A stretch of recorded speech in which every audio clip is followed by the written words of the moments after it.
desafío sería aquí hablar de políticas y hablar de cómo pensamos la política educativa también.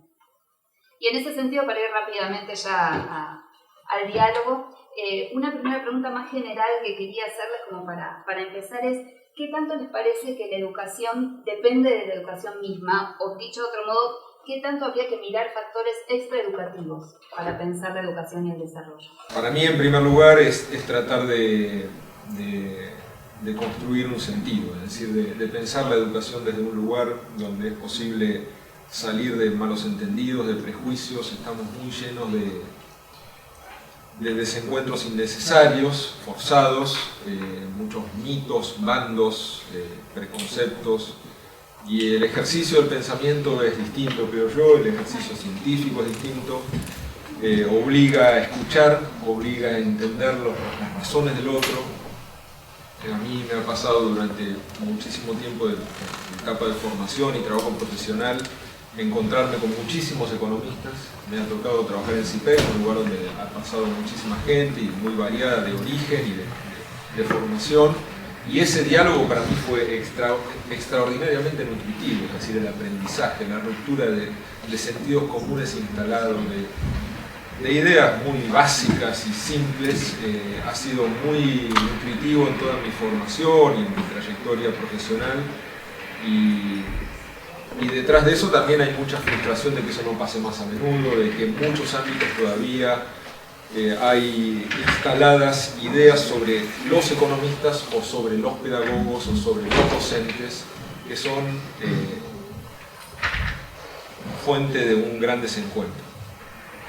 Creo que también estamos en un momento en el cual Eduardo, especialmente hace poco, publicó un libro, Porvenir, y tuve el gusto de leerlo en estos días, y para mí también parte de una construcción colectiva. Es decir, yo veo este encuentro como parte de un movimiento invisible, un movimiento que en Argentina quizás, sobre todo en los últimos años, es de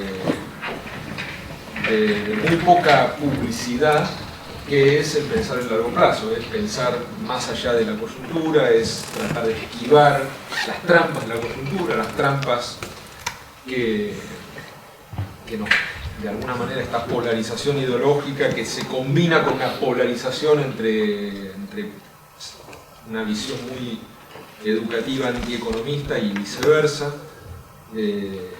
Hay como una especie de movimiento invisible que este encuentro intenta favorecer, que es un movimiento de reflexión colectiva, de empatía, de escucha, de respeto hacia el pensamiento del otro, hacia de dónde vienen las ideas que están al lado de uno, pensarlas como parte de lo que uno mismo va aprendiendo.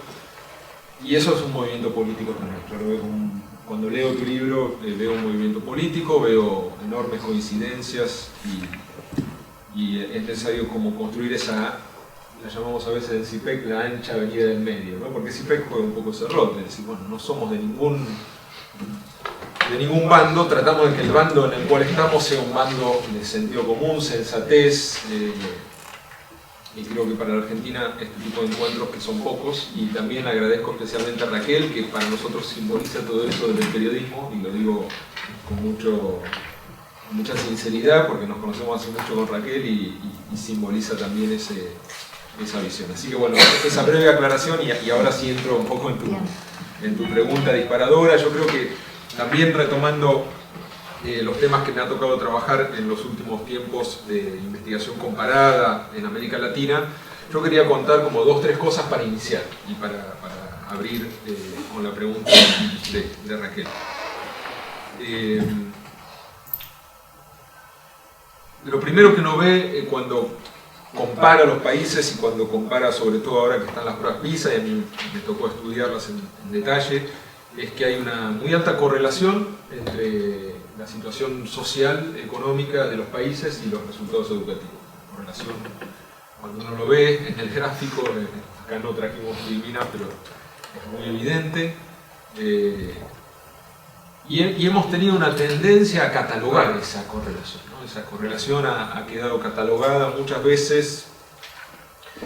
En la educación tenemos una gran influencia de las teorías de la reproducción, que en el campo de la sociología han tenido un gran efecto y han tenido como una escala en nuestros países, en América Latina, en particular en Argentina, más de su origen francés, de mucho impacto, y eso nos ha dejado en un lugar en el cual,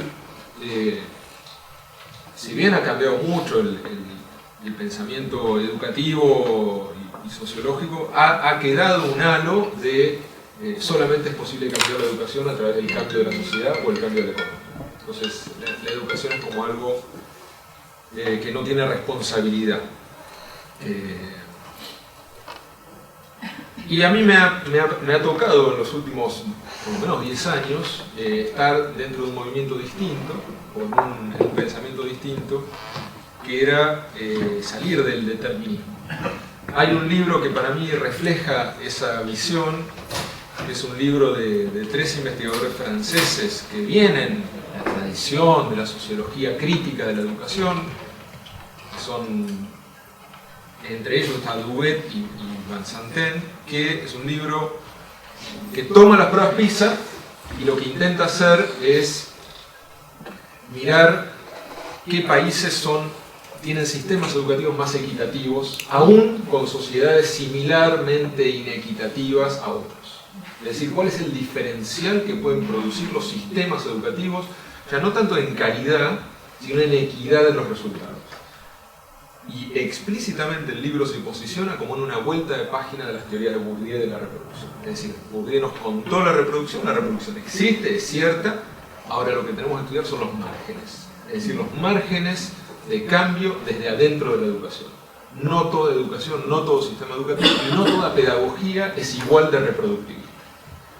Y ese es un poco el camino que hemos recorrido. Entonces, analizar cuáles son esos márgenes nos lleva a pensar las políticas. Y pensar la política educativa inevitablemente nos lleva a salir del determinismo. Es decir, cuáles son los márgenes de los países para dentro de determinadas condiciones sociales y económicas hacer ciertas diferencias.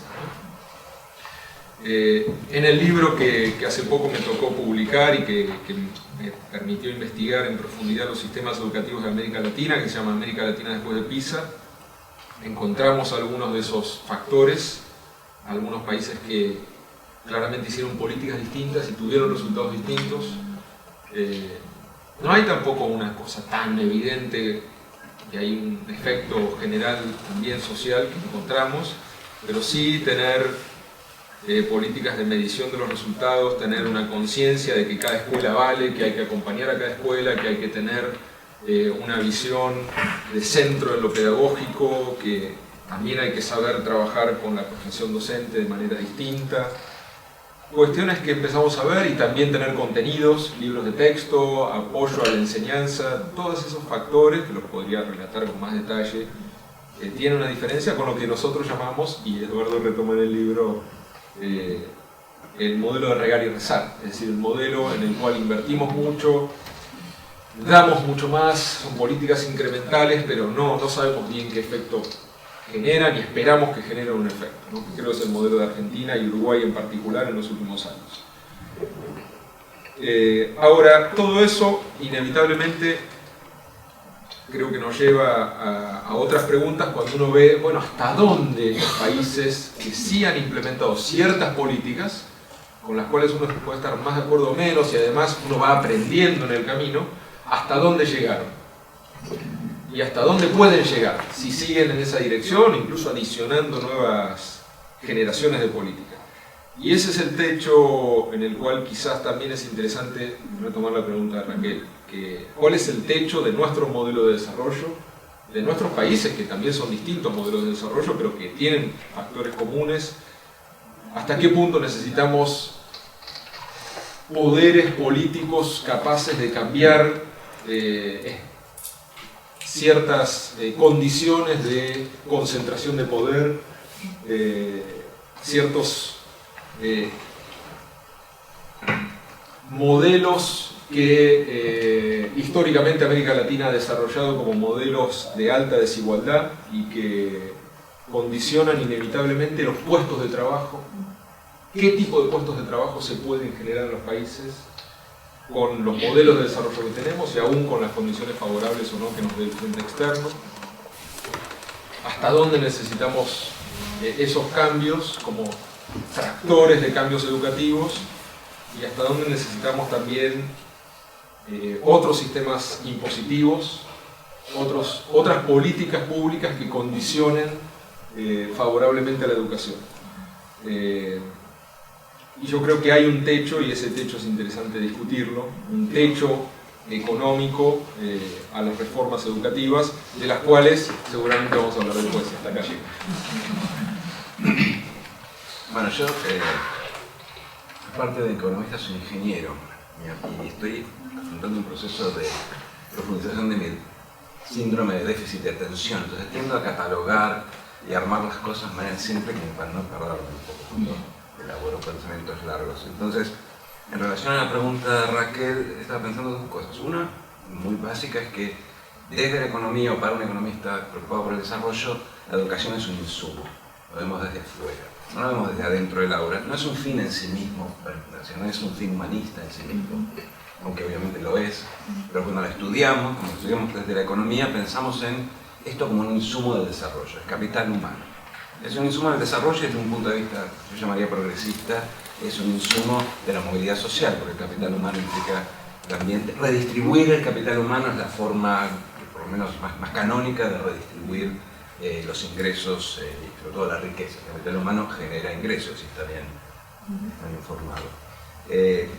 Por el otro lado, como decía, el ingeniero trata de compartimentalizar, define.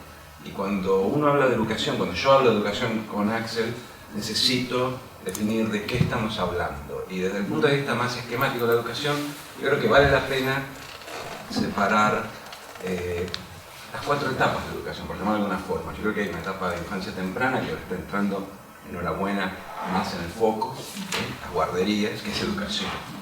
Hay una educación primaria, ¿sí?, que ha sido generalmente el centro de la discusión, del debate de educación, porque ahí está el maestro, está el aula, es como la parte más paradigmática de la educación.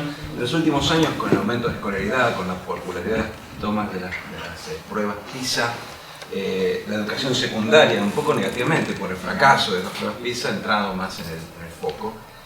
Aunque de vuelta, hasta el tercer año de secundaria tiene como 2 periodos. Capaz que hasta habría que analizarlo de manera separada, la primera y la segunda secundaria, ¿no? Y luego está todo el tema terciario, que de vuelta podríamos subdividir entre terciarios y universitarios, que casi no entra en la discusión educativa, entra muy poco, ¿sí? Y dentro del y creo que alguna vez hemos hablado, o sea, cuando hablamos con Axel, la universidad no es parte del foco educativo. Sin embargo, cuando uno piensa desde el punto de vista de la educación, piensa, por ejemplo, cómo las nuevas tecnologías, que todavía no han llegado acá, pero ya van a llegar, si es que alguna vez nos integramos al mundo, cómo las nuevas tecnologías castigan, reemplazan, sustituyen los trabajos de mediana calificación y los de baja calificación, y cómo un economista como Tim Bergen, un premio Nobel de Economía, trataba de definir la inequidad como una carrera entre la educación y la tecnología, básicamente, que es algo que a nosotros no nos ha llegado, pero el resto del mundo está pasando. Cuando pensamos cómo correr esa carrera, lo primero que viene a la mente es la universidad, no necesariamente la primaria. ¿Qué quiero decir con todo esto? Cuando uno habla de educación, vale la pena definir de qué estamos hablando. No es el mismo objeto, no es el mismo sujeto. El maestro no es lo mismo que el profesor, no es lo mismo que la universidad, que ni siquiera es parte, muchas veces, del ministerio, del programa educativo a nivel nacional, pero la universidad, por ejemplo, la UBA es autónoma. Entonces es muy difícil integrar eso con una reforma educativa, pero no hay forma de reformar la UBA desde el Estado. Entonces yo creo que hay que definir, para empezar bien, el objeto, y salir un poco del aula, salir de la educación te permite definir el objeto. ¿Qué tipo de insumos estamos utilizando de cada uno de estos periodos? ¿Qué tipo de transformaciones estamos haciendo? Por ejemplo, las primeras etapas, uno pensaría que prima el carácter inclusivista. Es cierto que uno quiere que lleguen bien los pibes al colegio primario, pero también quiere sacarlos de la calle, de darles contención. En una época cuando éramos más pobres, entre comillas, pensábamos en la copa de leche, pensábamos en darles de comer. La primaria era no un bancadero, pero era un elemento de inclusión social, aparte de ser, obviamente, un instrumento de educación. Entonces, ahí había que balancear la cuestión de inclusión, en muchos casos muy desesperante, y todo el aspecto más educativo. Y entonces se confundieron un poco las cosas, porque si lo que queremos es meter a todos los chicos en un lugar contenedor, posiblemente le demos menos énfasis a la formación del docente, a la reforma de los programas, porque al final del día que estén todos. Pero después algunas de las cosas que surgen cuando ya tenemos esto más o menos encaminado es, bueno, ¿cómo hacemos para educar a chicos con muy distintas aptitudes? ¿Los mezclamos o los separamos? ¿Segregamos, discriminamos el tipo de programa? ¿Los metemos todos juntos y tratamos de promediar para abajo? Son todos temas que aparecen cuando uno empieza a pensar la educación un poco desde afuera, ¿sí? Pensando en la educación, como te decía antes, como en un insumo. Por eso me parece útil a veces el contrapunto, porque el educador naturalmente está pensando desde el aula, porque vive el aula, muchos han sido docentes, ex maestros, estudian la educación y entran en el objeto, y el objeto es el aula. Y uno no sigue después qué pasa con el chico cuando sale del aula. El educador mira al chico en el aula, ¿sí? El economista mira al chico, o al adolescente, el graduado secundario, o al graduado universitario cuando sale. Y dice, bueno, a ver, ¿qué hicimos con este pibe? ¿Qué le dimos? ¿En qué medida lo ayudamos a progresar en el sentido social? ¿Sí? No solo a educarlo, a ser una mejor persona, a darle el ingreso para que pueda armar una familia. ¿En qué medida esta formación ha generado un instrumento que en principio, allá lejos, cuando empezábamos a pensar en la educación como instrumento de movilidad social, efectivamente pensábamos en esto, la educación como formación de capital humano útil? Me parece que ese aspecto debe complementar el aspecto del educador, porque el educador inevitablemente está muy cerca del objeto, mientras que el economista inevitablemente está muy lejos del objeto. ¿Sí? El economista piensa en resolver la educación cambiando y moviendo docentes, cuando en realidad no hay reforma posible sin la participación del docente, es inevitable eso. El educador solo piensa en el docente y a veces se olvida de qué pasa con el chico cuando sale. Esa complementación me parece que se hace. Hablaron de desarrollo un poco los dos, y quizás es una manera de mirarlo en ese sentido, ¿no? Cómo compatibilizar, digamos, la adecuación al mercado, la generación, vos decías, de una actividad laboral para ese chico que sale y las demandas y las necesidades educativas, ¿no? ¿Quién se tiene que acomodar o cómo hay que acomodar eso? Educación-desarrollo, educación-mercado. Bueno, ¿a qué llamamos mercado? O sea, primero, como economista uno siempre piensa que la oferta genera su propia demanda también. Acá no vamos a tener industrias de frontera, industrias en sentido general, ¿no? Empresas de frontera, producción de frontera, pero muchas de esas industrias son servicios. Si no tenemos el capital humano que la nutra. De hecho, ha pasado en muchos países donde las empresas no vienen porque no hay suficientes especialistas de diferentes tipos, ingenieros, programadores, biólogos.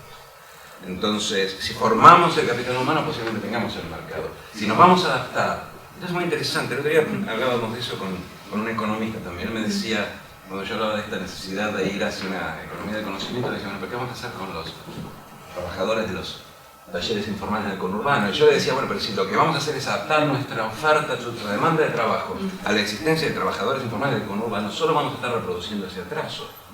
Entonces, lo que quiero decir es que hay una dialéctica entre la generación de una oferta más calificada y la generación de demanda que usa esa oferta. Uno tiene que pensar en todo caso, si hubiera la oferta, si pudiéramos generar esa calificación, ¿cuáles serían las aptitudes, cuáles serían las formaciones que dentro de unos años, porque la oferta tarda 10 años, 15 en formarse, cuáles serían las aptitudes que demandaríamos dentro de unos años? Uno tiene que pensar en esa perspectiva sin descuidar a los talleres del conurbano, porque ese es el stock. Esos ya están, hay que protegerlos. Pero el flujo uno tiene que pensar de manera más dinámica, me parece. Sí, yo creo que hay también un cambio muy importante que estamos viviendo en este momento de la concepción que deberíamos tener de la relación entre la escuela y el trabajo, ¿no? Que tradicionalmente hubo una discusión bastante simplista muchas veces, pero que también tenía un correlato en la realidad que era un poco más simple en cierto sentido, era más identificable cómo se conectaba la escuela o no con el trabajo. Y en todo caso teníamos una tradición muy enciclopédica de poca vinculación, digamos, los puestos de trabajo no dialogaban con lo que formaba la escuela secundaria tradicionalmente, y eso era visto como una gran brecha, y sigue siendo visto así. Y hoy estamos viviendo una gran transición, que Eduardo relata muy bien en el libro, y muchos de nosotros están dialogando acerca del futuro del trabajo, que nos obliga a pensar mucho más en competencias, es decir, en qué tipo de capacidades tenemos que generar en nuestros alumnos. Es muy distinto, y eso cambia todo, cambia el currículum, cambia la concepción de qué es un docente, cambia la concepción de qué es una escuela. Formar en competencias, formar en capacidades, formar en la capacidad de no solamente de pensamiento crítico, sino en la habilidad de creación, de comprensión de distintos lenguajes, de interacción con los otros. Son habilidades que nosotros formábamos de alguna manera no intencionada, lo hacía el sistema educativo por la forma en que socializaba, pero no tenía objetivos tan decisivos en esas competencias. Y también eso arrastra la forma en la cual está diseñado el currículum, y hay muchas discusiones en toda América Latina. La palabra competencias está prohibida en media América Latina. Decir la palabra es ya haber pisado una bomba de tiempo, por malentendidos, yo creo que por muchos malentendidos, porque eso se entiende como una formación para el mercado de trabajo, es una adaptación al mercado de trabajo. Obviamente hay muchas concepciones sobre las competencias, hay muchos modelos y muchos autores que hablan de forma distinta, pero la idea que está detrás, para mí, que lo vengo planteando desde hace mucho tiempo, desde las teorías de la justicia, me parece que es la idea de capacidades, ¿no? Amartya Sen, ¿no? Es decir, ¿qué hace la escuela? Forma capacidades. Forma personas que son capaces de hacer su propio destino. Forma personas que son capaces de valorar su propio destino, de autodesignarse de alguna manera. Y eso es imposible hacerlo de forma memorística, es imposible hacerlo con todo el instrumental que tuvo la escuela tradicional. Todo el instrumental, desde el diseño del currículum hasta el modo de trabajo en el aula, hasta el modo de examinar, hasta el modelo de docente, son obsoletos para el fin de formar capacidades. Bueno, es un punto. Entonces es un poco distinto, los docentes ¿no? que tenés ahora no te sirven para la formación del futuro, tal como están ahora. Obviamente son los docentes que vas a tener en el futuro también. Los docentes no los vas a cambiar por entender más que, pero tenés que generar también, no solo una transformación en los contenidos, tenés que generar una transformación en los docentes de la forma en que enseñas. Si no es inevitable, y no puedes ignorar ese punto, porque no vas a tener docentes nuevos y cambiar los viejos, eso nunca sucede. ¿Y cómo se forman docentes? A ver, yo creo que ahí voy a ser cómplice con Eduardo de esta idea de separar un poco los niveles. Yo creo que nosotros tenemos que entender como dos principios que se necesitan mutuamente. Uno es el principio de inclusión en un sentido muy amplio. Necesitamos un modelo de sistema educativo concebido de forma tal que en su propia concepción, es decir, en sus creencias, en su identidad, conciba a cada alumno como un fin en sí mismo. Es decir, cada uno que entra va a salir graduado de la secundaria, va a salir poderoso. Entonces, si el sistema se concibe de esa manera, se concibe como un lugar de protección, pero un lugar de protección integral. Y bueno, lo más cercano que tenemos son los sistemas nórdicos y el famoso caso de Finlandia. La idea de que pedagógicamente cómo se trabaja en las aulas, cómo se concibe el tránsito de los alumnos, cómo se los protege en todo sentido, hace que todo el tránsito de la escuela obligatoria sea un lugar donde vos tenés que bajar al máximo las pretensiones de que para que haya éxito hay que competir, y lo que genera éxito es la emulación, la meritocracia pura. Ese modelo en la escuela básica creo que es un modelo que genera selección social. Pero vos lo tenés que contraponer con un modelo muy intensivo en generación de capacidades, en generación de integración, en prácticas pedagógicas innovadoras, porque si no tenés mediocridad, ¿no? Todos aprenden poquito, pero van al mismo ritmo. Para que ese modelo funcione plenamente, para que el modelo pueda generar integración plena, algo extraordinariamente difícil en una sociedad tan desigual como la que tenemos nosotros, necesitas lo contrario en el nivel superior. Extrema especialización, meritocracia en un sentido mucho más complejo que el simple mérito, pero esfuerzo, rigurosidad en la formación docente. Es decir, necesitamos que sea vista la formación docente como un lugar muy difícil de acceder, muy prestigioso, de una formación científica, que hoy no la tenemos. Una formación científica quiere decir todo el lenguaje científico de principio a fin. Uno hace porque investiga, uno hace lo que las conclusiones de la investigación le dicen, no lo que yo creo y lo que opino y lo que siento. Y para que todo eso ocurra, también es necesario inevitablemente un buen salario docente, una carrera profesional, donde el mérito tenga lugar, porque si no, es imposible que alguien vaya a estudiar algo tan difícil para ganar tan poco, para ser tan desprestigiado socialmente. Hay que pensar en formación y hay que pensar en carrera. Todo junto, pero es como que arriba, para que pueda haber integración plena abajo, es necesario que haya mucha rigurosidad, mucha meritocracia arriba. Y las dos cosas ahí empiezan a funcionar, ¿no? Yo no creo en el modelo más anglosajón, que ya empieza con la competencia desde abajo y empieza a fomentar como este proceso de selección donde, bueno, yo porque me estimulan doy más. Ahí no es un problema, voy a estar yendo a las cosas más concretas, es un problema de oferta. Tenés un déficit de maestros, ¿sí? Nosotros estábamos hablando con Axel hace poco, que faltan maestros, y de hecho esa es una de las razones por las cuales surgió esta tan vilipendiada movida en la provincia de Buenos Aires, pero creo que en otras provincias ya se hacía también, que hay estudiantes que son maestros, o sea, maestros sin título. ¿Sí? Eso así porque no tenés suficientes maestros. Entonces, cuando uno piensa en abstracto, piensa, bueno, jerarquizar la carrera, incluso piensa en seleccionar, evaluar a los docentes, y al estilo ecuatoriano, en que los docentes que no cumplan ciertos requisitos básicos, bueno, vayan a estudiar a dar el examen de vuelta, o se vayan a la casa o se vayan a tareas administrativas. Pero por otro lado tenemos que mandar estudiantes de tercer año porque no tenemos docentes. ¿Sí? Entonces ahí la economía manda, digamos, vos necesitas de alguna forma. No me queda muy claro por qué, de hecho yo pregunté a Axel, te voy a preguntar ahora de vuelta. Sí. ¿Dónde está el déficit? Porque el déficit puede ser por varias razones. Puede ser porque tengas más alumnos, puede ser porque tengas más carga horaria por alumno, doble turno, por ejemplo. Puede ser porque tengas más docentes por horas trabajadas, por horas alumnos. Porque, no sé, porque trabajan menos horas o porque tengas más compartimentalizadas las especialidades, tenés docentes de inglés, docentes de educación física, tenés más cosas. Pero lo cierto es que, y aparte me imagino que debe haber mucha diversidad geográfica. En Buenos Aires no deben faltar docentes, pero en el conurbano sí, en las provincias del norte, acá también. Bueno, con más razón. Entonces, pero tenés un serio problema. O sea, ¿cómo vas a una situación donde tenés que meter a alguien a dar clases aunque no esté formado? Porque tampoco podés dejar al chico sin clase. A una situación en donde vos querés que ese tipo que entre a clase pase por una serie de filtros que lo califiquen y que haga que cuando pase se sienta como que ya me pasó el examen. Ese proceso no me está muy claro cómo lo haces.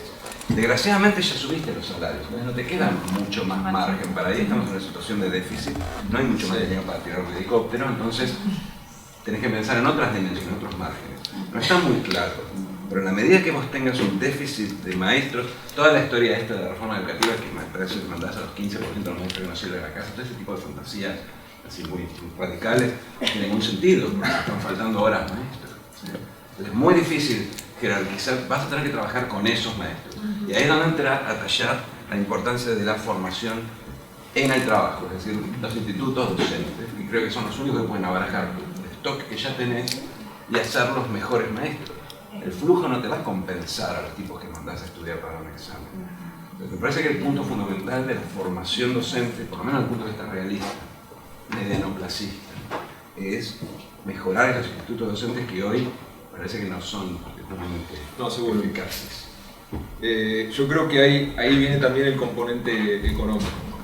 Me parece que hay, yo diría, desde un lugar más economicista, hay una dimensión de eficiencia y que no debe soslayarse. Es decir, Argentina tiene una muy buena relación alumno-docente, es decir, tenemos muy buena cantidad de docentes para el sistema que podría ser mucho mejor aprovechado de lo que lo tenemos aprovechado. Colombia tiene más alumnos y la mitad de docentes, para dar una idea.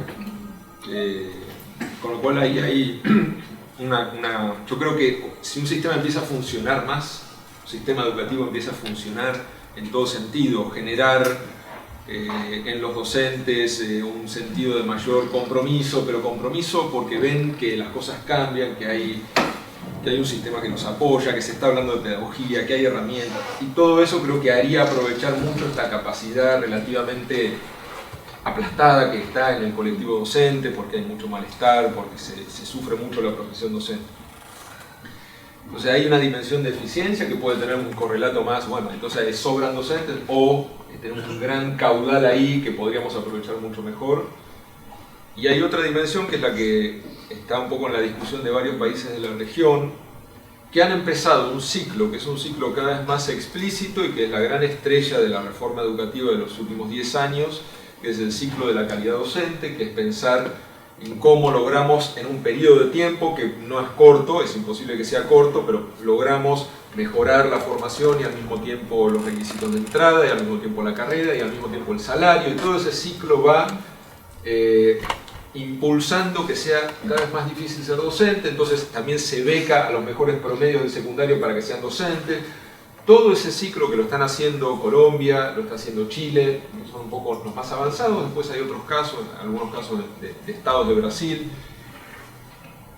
Tiene un punto que es, bueno, ¿cuánta inversión estás dispuesto a hacer en el mediano plazo para financiar esa transformación de lo que significa ser docente? Por ejemplo, Santos, antes de la elección en Colombia, se propuso 1 punto del PBI de aumento de salario docente en los próximos 5 años. Porque estaba totalmente convencido que necesitaba mejores docentes, tiene el lema Colombia la masa educada. Necesitaban mejores docentes y la única forma era pagarles más, formarlos mejor y seleccionarlos mejor. Y dijo, 1 punto del PBI para eso. Si no, no hay forma, porque si ganan lo mismo, es lo que le pasó a Perú. Perú puso una nota altísima de entrada a la carrera docente, pero con salarios bajísimos, entonces no tenía nadie que entre a la carrera. Entonces, la discusión es, por un lado, en Argentina, cómo aprovechás la cantidad de docentes que ya tenés, y por otro lado, qué tan capaz es la fuerza política que venga, hablamos ya de un próximo gobierno, para pensar todo este programa, invertir más, sabiendo que el rédito lo va a vivir el tercer gobierno, de acá a 8 años probablemente. Si haces todo muy bien, vas a empezar a ver mejores docentes que generan toda esa tracción en el sistema educativo porque invertiste mucho durante mucho tiempo y hiciste muchas reformas con esa inversión. O el otro político que va a decir, eso es costosísimo y encima ni siquiera sé si me va a dar resultados, prefiero invertir en otra cosa. Eso es muy probable, ¿no? Pero de todas formas vos aumentaste ya el salario docente. ¿Por qué no viste ese efecto? Porque no hubo nada que aproveche ese aumento del salario docente. Por ejemplo, hay más sí, docentes. en las provincias pobres sí. En las provincias más pobres se inscribe mucho más a la carrera docente. Cuando hay bonanza económica, ahí cambia un poco. El trabajo docente está muy asociado a momentos de crisis, ahí hay muchos más candidatos a la docencia, ¿no? En procesos contracíclicos de la economía, los candidatos a la docencia. Pero inevitablemente cuando aumenta el salario docente, aumenta la cantidad de oferentes.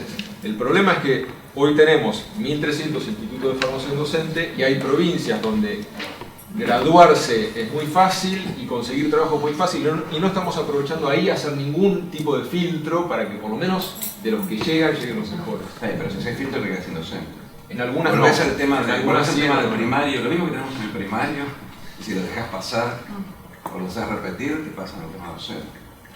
Yo creo que la única forma es construir ese ciclo que probablemente lleve más de 5 años, donde necesitas aumentar el salario, poner requisitos de entrada a la carrera, mejorar la formación. Pero ese es el flujo. ¿Qué haces con el stock? Que son, va a dominar la oferta de horas docentes en los próximos 10 años.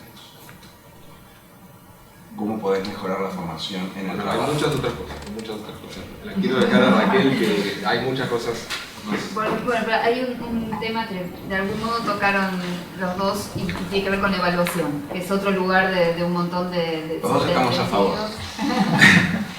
Voy a decir ranking, por ejemplo, que es una cosa así como competencia. Pero bueno, alrededor de ese tema, porque también puede tener impacto en los docentes y en el salario, ¿no? Hay también una idea de que quizás habría que atar de algún modo alguna mejora salarial de los resultados de los alumnos. ¿Cómo ven la cuestión de la evaluación? ¿Hay que evaluar por escuela? ¿Qué hay que hacer con esos resultados eventualmente? ¿Tiene eso que influir en el salario docente, por ejemplo?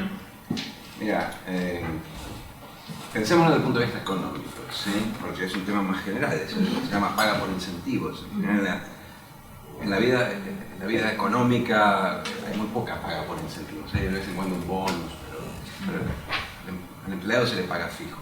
La razón por la que se le paga fijo es porque si yo le digo al empleado que le pago en función de, no sé, del valor de la acción de la empresa o de la ganancia al final del periodo, el empleado va a hacer este razonamiento, va a decir, la incidencia que yo tengo en ese valor es tan mínima y por otro lado me tengo que comer la volatilidad asociada a cosas que están muy fuera de mi control, que lo voy a sentir como si me estuvieran pagando menos ajustado por riesgo. Prefiero que me pagues un poco menos y me pagues fijo. ¿Por qué no funciona el incentivo ahí? Porque la incidencia que tiene ese empleado es muy marginal en relación a lo que sería el resultado en base a lo cual se le paga. Ahora vayamos al caso docente. Evidentemente el docente tiene una mayor incidencia sobre el resultado del estudiante, pero también ese resultado está atravesado, como decíamos antes, por muchas cuestiones que son externas.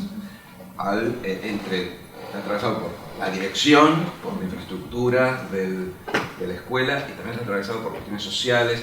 El pobre, imagínate si pagaras en función del resultado. El tipo que está trabajando en una escuela en una zona carenciada, que trabaja con alumnos más costosos en el sentido que cuesta más enseñarles a esos alumnos, va a tener un peor resultado y aparte va a ganar menos. Entonces, en ese caso, no solo no vas a tener el incentivo a trabajar más, sino que está totalmente desalentado por tirar la toalla, vas a decir, me jodieron. ¿Sí? Entonces, tiene el efecto contrario. Es el mismo efecto, si llegamos a hablar de eso, es el mismo efecto que tiene un voucher cuando la escuela pública no puede competir con la privada. La escuela pública tira la toalla y dice, bueno, me quedo con eso, se fue. ¿Qué quiero decir con esto?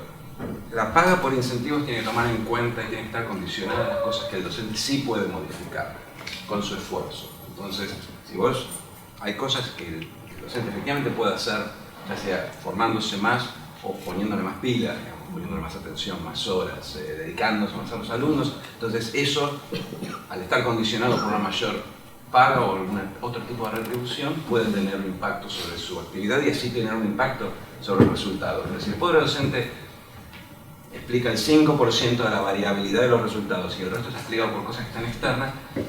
Condicionar la paga al resultado del pibe, lo único que va a ser desalentarlo. Entonces, ese condicionamiento yo creo que tiene que existir. La evaluación tiene que existir y se tiene que utilizar, pero no se puede utilizar simplemente publicándola para que la gente elija, que es como un esquema de vouchers.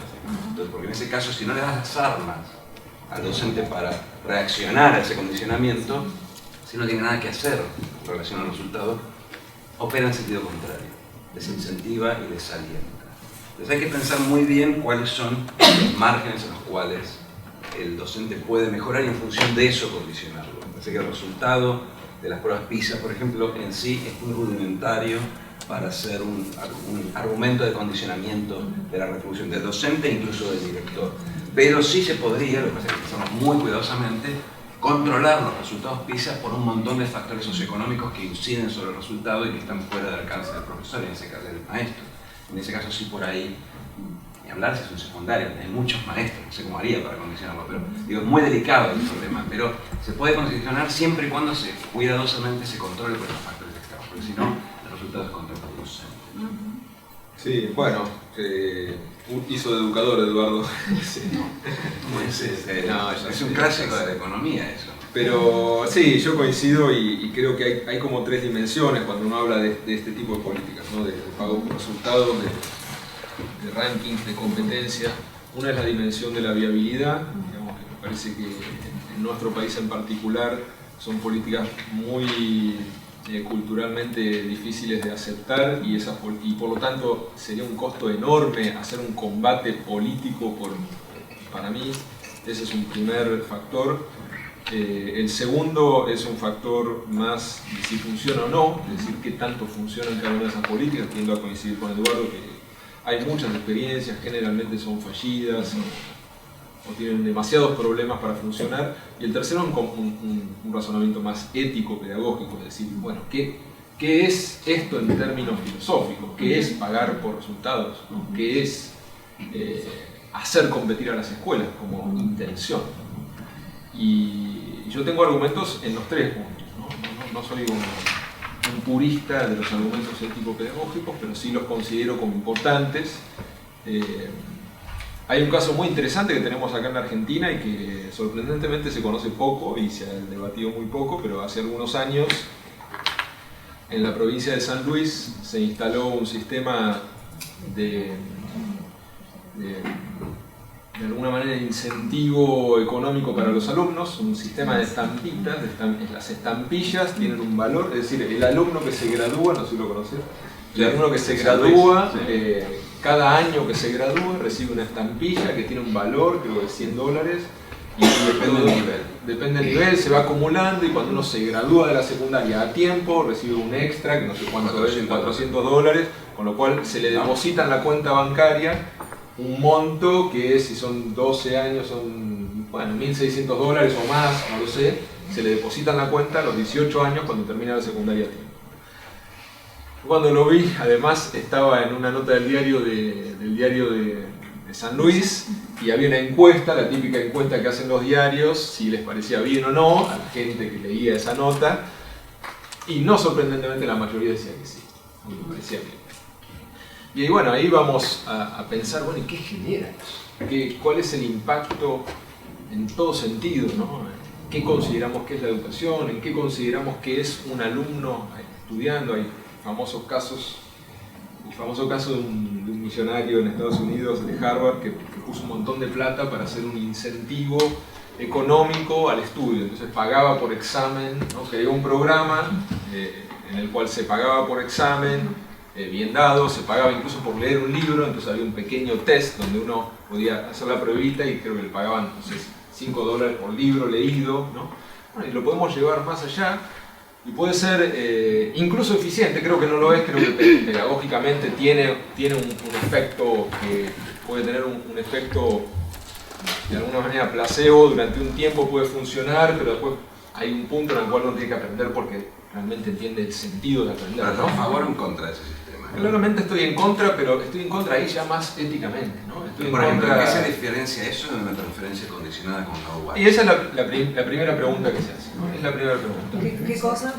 ¿Qué se diferencia pagarle al chico, entre comillas, con que pagarle a la madre para que lo lleve el chico a estudiar, que es lo que impide la asignación universal? Exacto, esa es la primera pregunta, ¿no? ¿Cuáles son las diferencias y dónde está el límite, ¿no? Yo creo que hay una diferencia. Hay una diferencia que tiene que ver con por qué te están pagando, qué tenés que hacer para que te paguen. Una cosa es porque tenés una situación de pobreza, ir a la escuela tiene una asociación con un derecho y para que se cumpla ese derecho tenés que estar en la escuela. Eso es un pago que ha sido muy discutido, obviamente, porque tenemos una gran tradición de discusión de las transferencias condicionadas, que en nuestros países por suerte se bajó y se pudo hacer. Y otra cosa es pagar por haber aprobado el año, ¿no? Son cosas distintas. En un punto son diferencias de grado y en otro punto hay cierta diferencia de pero metodológicamente es la misma cosa. Es un certificado de existencia lo que necesitas para que te paguen. Sí, pero ¿y cuál es la diferencia con que te paguen por cada libro que lees? Es otra cosa. Es otra cosa. Pero vos podrías pensar tranquilamente el pago de San Luis como el pago del costo de oportunidad del pibe por no salir a trabajar en este tiempo, por no abandonar la escuela. De hecho, cuando lo discutimos el otro día en clase, lo que me ocurrió es que tendrías que pagarlo, por ejemplo, a partir del cuarto año, o sea, a partir de que la escuela ya deja de ser obligatoria. Bien, eso ya pasa a ser más parecido a una beca, por supuesto, condicionada a haber estudiado, pero ahí tiene que haber algún componente socioeconómico. Pensá que en San Luis es muy difícil, el alumno que tiene mejor nivel socioeconómico es el que tiene mejores condiciones para aprobar, y el Estado está financiando a todos por igual. Pero en términos relativos de su ingreso, el aporte es mucho más fuerte para el tipo pobre, para el estudiante pobre y para el estudiante rico, que no hace diferencia. Sí, es cierto, pero yo creo que hay una diferencia ética, así como la hay con que te paguen por leer un libro.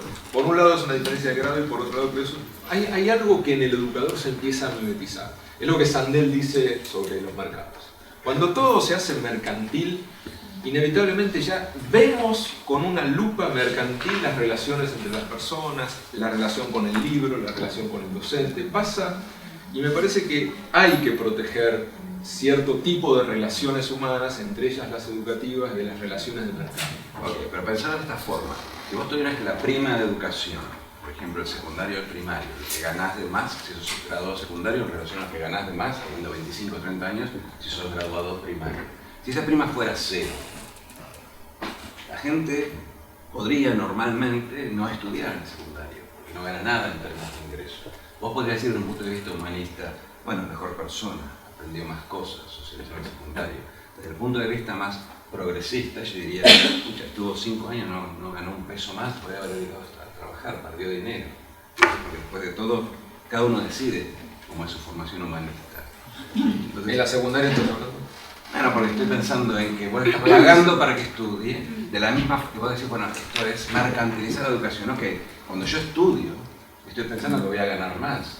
De hecho, inconscientemente, y aparte lo puedes testear, los alumnos, acá en la litera, por ejemplo, los programas que tienen un ingreso a la salida menor, pagan menos. ¿Por qué pagan menos? Porque la gente está menos dispuesta a pagar para estudiar por un programa que le da un plus de educación, un plus de haberse comido el programa y después trabajar con un grado mayor, menor. Entonces, inevitablemente el mercado funciona, porque el incentivo también es económico, sobre todo si tenés que clavar una carrera de 8 años. Pero fíjate que estás esperando que te pague más el mercado. Paradójicamente, vos querrías que el alumno que hace la escuela secundaria la haga porque siente que ahí va a generar su propia capacidad de valorar las cosas, de tener percepción artística, de tener capacidad No creo de que sea relación. eso. Pero querrías eso. Vos querrías. Entonces, ¿por qué no aprovechar? Yo tengo esa discusión siempre con el tema de las universidades de conurbanos.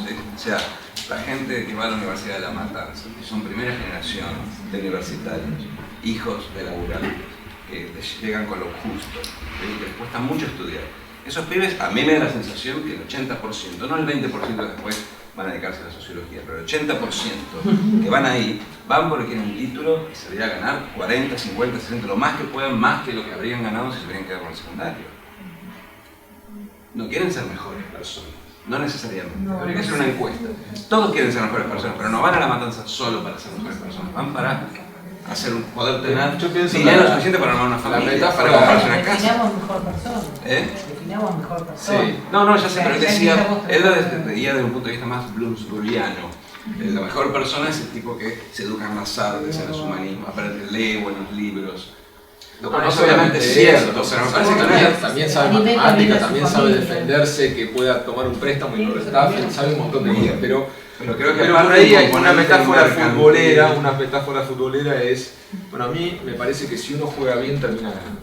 Si uno puede pensarse a sí mismo como una persona capaz de aprender cosas nuevas, capaz de hacer cosas, termina ganando mejor en la vida, pero no lo hace porque pensó en cómo hago para ganar plata y después se formó. Bueno, pongamos la inversa. Muchos pibes que abandonan el secundario lo abandonan para trabajar. Entonces, Porque el pagar no lo abandonan. no funciona. Claramente el secundario no funciona. Porque no funciona la sociedad, porque las familias no nos pueden mantener. Porque No, hay una presión y un costo de oportunidad y claramente en algún momento harán algún cálculo y dirán, mirá, no puedo pagar. Mira, hay escuelas, cuando una escuela secundaria realmente es buena, el alumno y la familia no se quiere ir. El primer factor de abandono es que no le encuentran sentido. Pero hay condiciones objetivas que a veces es inevitable para En vivir. casos más extremos. En nuestro país, en casos más extremos. Yo no estoy tan seguro que debamos tomar el tema de San Luis como una mercantilización. No me parece tan distinto que una transferencia condicionada, ni que una beca, ni que un préstamo de honor. Por otro lado, de los que el diario contestaron que estaban de acuerdo. En un promedio y en función de esto. Pensá que esto empieza en primer grado. En primer grado te pagan $100 por haber aprobado el grado. Está bien, es un incentivo al ahorro. Pero de todas formas, está bien, bueno, empezarlo más tarde. El punto es que siempre cuando uno hace un argumento, lo que tenés que hacer es para forzar el argumento para ver si es cualitativo o cuantitativo. El problema es llevarlo al extremo. Entonces, andá subiendo. ¿Cuál es la edad? ¿Qué edad preferís? Dame un año. Quinto año. ¿Sí? Porque son grandes, ya están pensando en laburar. Sobre todo en ciertos hogares, el trabajo es un imperativo. Entonces, les pagás para que sigan estudiando. Eso es mercantilizar la educación. No sé, me parece que es muy práctico. Perdón, ¿puedo hacer un comentario? Sí. Me parece que no es lo mismo pensar en... Primero hay dos cosas distintas. Por un lado, lo que es, vos dijiste, diferenciar los niveles educativos. No es lo mismo la plata por una beca a un universitario que elige una educación y una investigación o lo que sea, que un chico que está construyendo su psiquismo y que tiene una secundaria. Me parece que es diferente la posición donde está y el nivel de educación que nosotros como adultos le merecemos dar.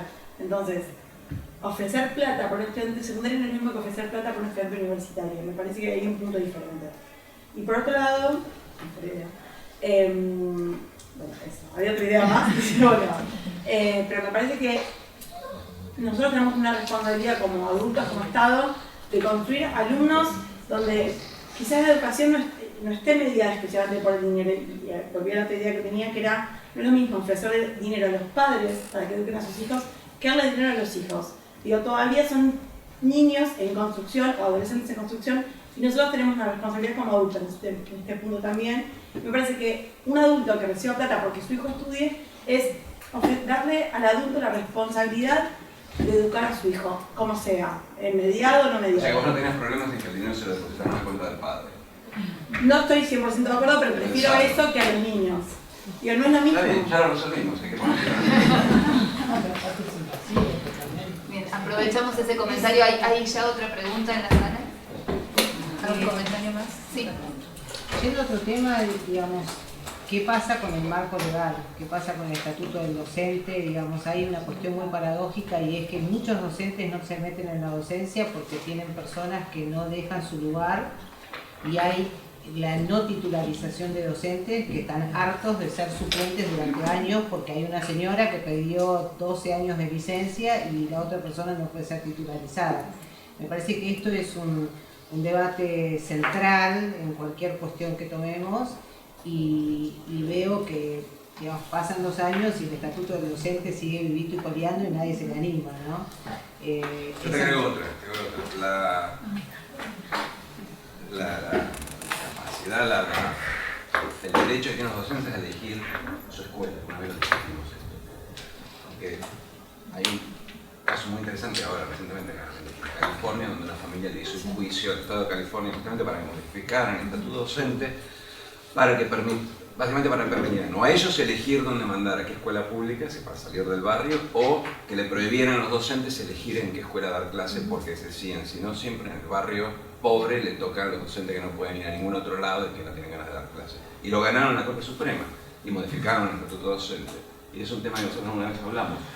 El hecho de que si el docente elige dónde ir, las escuelas más difíciles, más costosas, se quedan con los docentes que no pudieron elegir dónde ir. Yo conozco solamente el nivel materno infantil y con toda esta cosa de moda de las neurociencias me parece que yo pondría un poco ahí, obviamente, porque además esto te genera la posibilidad de que las madres solteras y los chicos y toda la gente más desprotegida pueda salir a trabajar. Y lo que se ve es que las maestras que se esmeran un montón, de repente tienen un cargo suplente durante 12 años. Y la verdad que eso es un temor, porque es una cosa muy hipócrita como planteo social que se dice sotoboche en las instituciones. Bueno, cuando se habla de reforma educativa, en parte también incluye una mirada del estatuto docente. Sí, claro. Yo creo que es un tema que cuando uno lo mira más desde adentro es complicado porque nosotros en CIPEC hemos hecho investigaciones sobre el tema y claramente tenemos una posición contraria al estatuto docente que permite que el docente elija la escuela a más puntaje. Se supone que con más puntaje tiene más capacidad y si elige generalmente, no todos, siempre hay un grupo que realmente elige por vocación, eligen la mayor comodidad, la escuela más fácil, la escuela más céntrica, la escuela más protegida y eso genera más desigualdad social. Con lo cual, pero el contramodelo muchas veces es la tentación de pagar más, ¿no? Y la tentación de pagar más no alcanza. Yo creo que hay un punto en el cual tiene que haber un incentivo económico, pero es necesario lograr atraer a esos docentes. Vos querés que el docente supuestamente mejor, porque el puntaje no es exactamente un predictor de ser mejor, pero supuestamente el mejor, vaya a la escuela pobre, no porque le pagan más, porque termina pasando que se terminan a ir a jubilar ahí, sino porque realmente siente que ese es su trabajo, ¿no? Y entonces tenés que crear, yo creo que es mucho más importante crear redes en las cuales las escuelas pobres tengan una protección, una serie de apoyos, equipamiento, como pasa con muchos programas que realmente dan un enorme apoyo a las escuelas populares y entonces conviene trabajar ahí, escuelas de jornada completa, donde tu cargo ya está integrado de otra manera. Entonces no es simplemente el apoyo económico para atraer a los mejores docentes, sino que esas escuelas sean realmente, que haya redistribución mucho más integral de los recursos hacia los sectores del pobre. Pero siempre se pueden ir a privados. ¿Los docentes decís? Sí, si los obligás a ir a la escuela pobre, siempre pueden optar por el privado. Obligarlos a ir a la escuela pobre creo que no hay experiencia, ¿no? Y no conozco experiencias, me parece que eso también sería podés mejorar los edificios de las escuelas de menores recursos, ¿no? O sea, también varias cosas. Bueno, tenés que entrar sin que te maten y además tenés que tratar de dar clases en un lugar donde llueve, o sea, digo... Lo que pasa que, perdón, ¿no? Hablando de lo económico, digamos, las condiciones de trabajo no necesariamente, diría que no están exclusivamente delimitadas por el salario. Nosotros, por ejemplo, trabajamos en escuela media desde siempre. La escuela media tiene un gran problema, por más que el profesor haya tenido una recompensación salarial en los últimos años, que es verdad, etcétera, etcétera. Vos para mantener una familia tenés que trabajar en 3 colegios, 4 colegios. O sea, eso no es calidad de trabajo. Por más que vos de repente ganes medianamente bien como para mantener a tu familia. Entonces, que un profesor, nosotros en el colegio hicimos un estudio una vez, le pedimos a todos los profesores que pusieran qué cantidad de alumnos tienen a cargo. Y ninguno bajaba de los 200. Ninguno bajaba de los 200, pero obvio, porque vos para poder mantenerte tenés que trabajar. Tenés 3 horas de quinto, 5 horas de cuarto, un año de primer año en este colegio, otro año. O sea, mientras esas condiciones tampoco se modifiquen, más allá de lo que es el salario, es muy difícil que un profesor bien preparado, con maestría, con doctorado, que han estudiado en el exterior, etcétera, etcétera, vos podés traer a Messi a una escuela media, al Messi de los profesores, que por sistema no va a funcionar con todo su potencial. Porque no se puede juntar con sus colegas, no podés tener, no podés planificar didácticamente de otra forma las aulas, usar la tecnología, pensar la vida escolar desde proyectos. ¿Cuándo vas a armar proyectos interdisciplinarios si con tu colega de historia no te ves nunca? O sea, es muy complicado. Porque el tema de decidir en la escuela media profesor por cargo es esencial. En los sistemas, no sé ni hablar en Finlandia, pero no hace falta ir ahí, digamos, en los sistemas que medianamente funcionan, o a los que nos gustaría aspirar, no existe un profesor que trabaje en 3, 4 colegios. ¿Cómo se hace entonces? ¿Cómo se hace? Y hay que empezar, no sé, no soy especialista en política educativa, pero de acá en adelante pensar el profesor por cargo. ¿Tienen suficiente horas en ese colegio? ¿Por qué hay varios profesores de la misma especialidad en un colegio hoy? ¿Cómo? Hay dos problemas. Hay un problema que es, para hacer eso necesitas escuelas muy grandes, lo cual no es lo más recomendable. Para que una escuela te pueda dar cargos completos a la mayoría de los docentes tiene que ser muy grande para que tenga muchos cursos que vos puedas ocupar mucho tiempo. Sí, o pensarlo de otra forma también, digamos, no necesariamente vos tenés que estar las 7 u 8 horas frente a curso. Hay otras políticas. Hay otra serie de tareas que vos de hecho hacés, porque vos después de estar de 5 colegios vas a tu casa con 250 cosas para corregir, para planificar, que por supuesto terminás medianamente repitiendo. O sea, esas cosas en otros países se hacen en la escuela.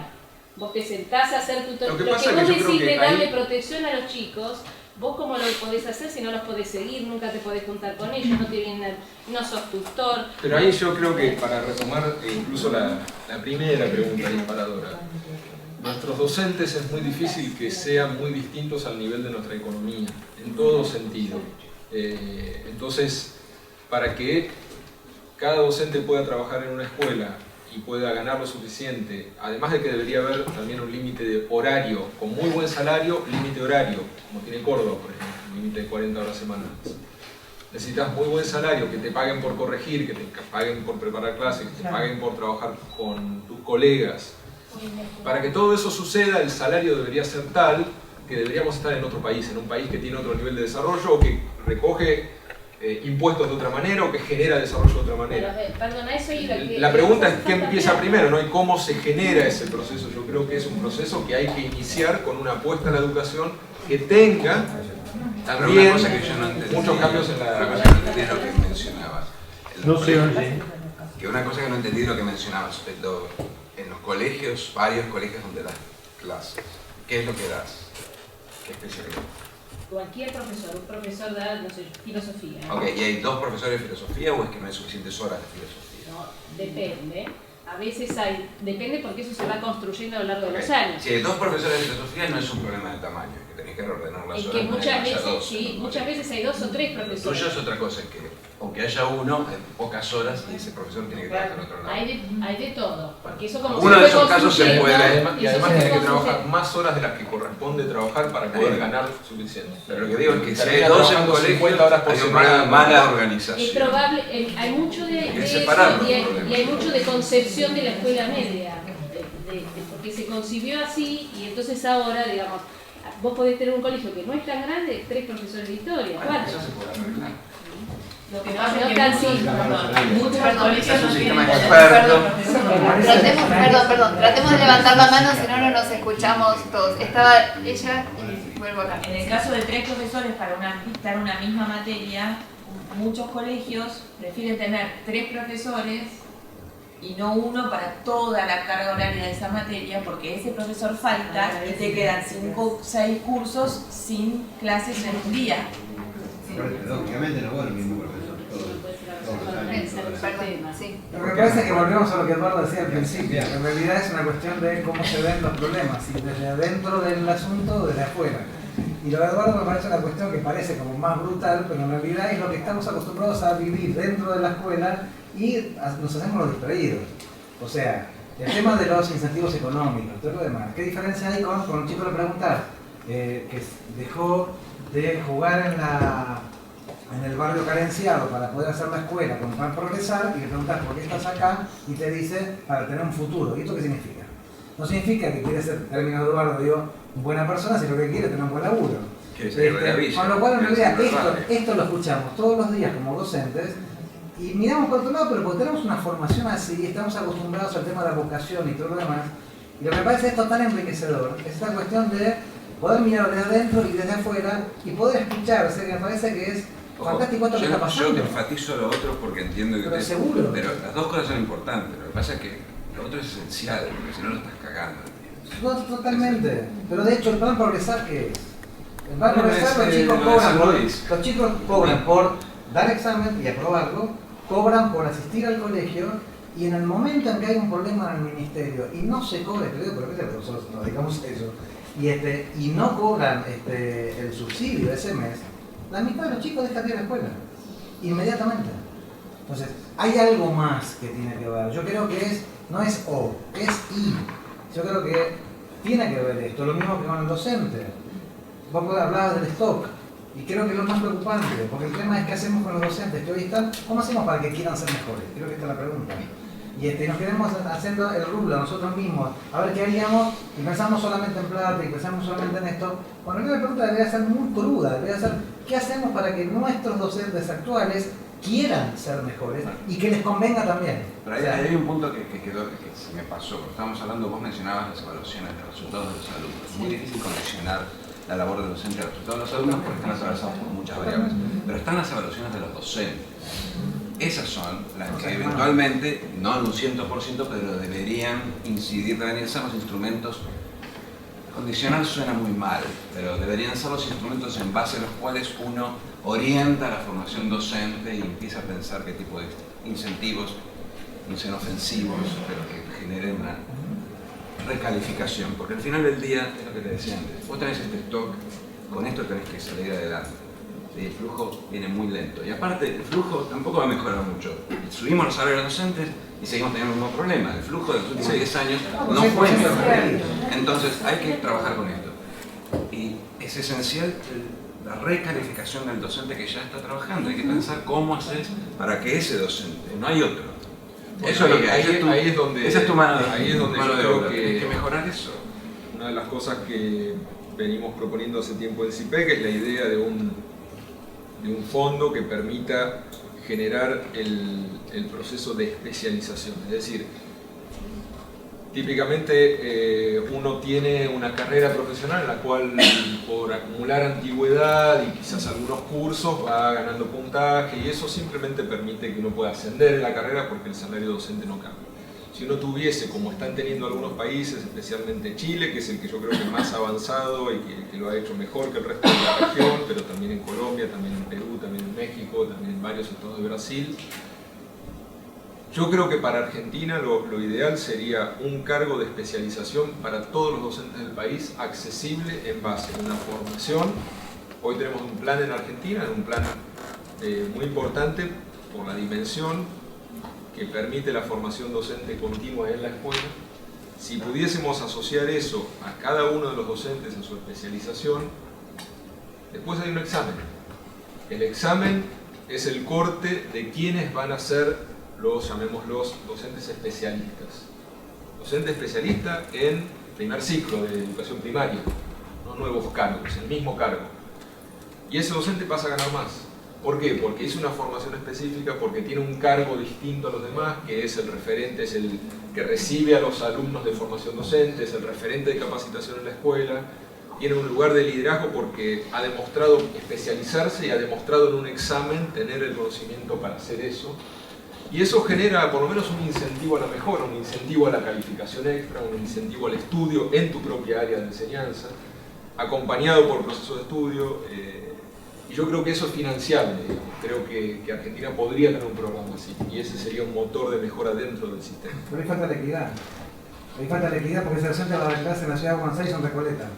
¿Por qué? Porque el docente ese que va a hacer ese curso y va a ser especialista y va a sacar la nota más alta va a ir a Recoleta. Bueno, es que y ahí falta donde, el laburo de equidad. donde entra se el puede, tema se de la puede elección. hacerlo. Bueno, eso digo, falta en realidad eso. Uno tiene que limitar tal vez la capacidad de ese docente de elección. Empieza a rotar de alguna No, se puede hacer proporcional a ciertos contextos. Nos quedamos siempre... Hay un comentario. Sí. Me parece que todo esto, Ernesto Gore es mi nombre, me parece que todo esto es una dimensión importantísima, pero la verdad es que creo que la mejor capacitación puede quedar inutilizada si las condiciones de trabajo o la conducción de la escuela no permite el desarrollo. El tema de conducción educativa me parece que es un tema relativamente poco trabajado y relativamente poco estudiado.